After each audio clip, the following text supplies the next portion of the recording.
Okay, so yesterday I did a video about Keylonton entries and how having like a stamp in your passport isn't always necessary to prove entry with inspection, that you can submit corroborating evidence.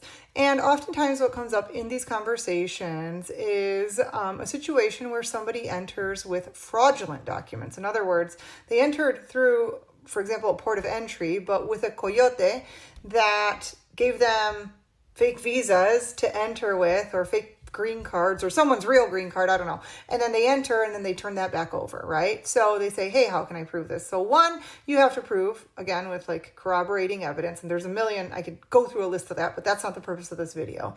But second of all, you committed fraud, right? So you'll need a fraud waiver for that. And while you may be eligible for adjustment, for example, through your U.S. citizen child, you're not going to be eligible for a fraud waiver through your U.S. citizen child. So it gets a little bit tricky here.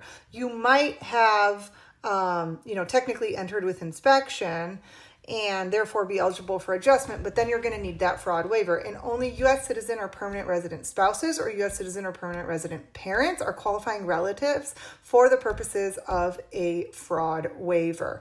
Now, you're not always, sometimes, for example, you entered on plane and you turned over, someone's passport with a visa that wasn't you. In that case, we're not really looking at a Keylonton entry. In fact, in the prior situation, it wasn't a Keylonton entry. It just often comes up in these conversations.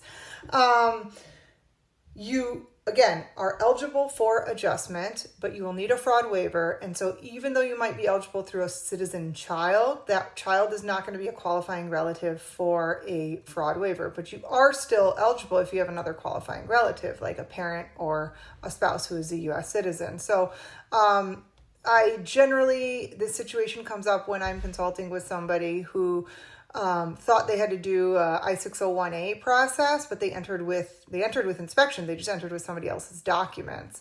And then I say, hey, no, actually you are eligible for adjustment. We just need to do the fraud waiver. And not only are you eligible, you kind of have to. You can't lie and say you entered without inspection. I mean, you entered with inspection and you need to disclose that.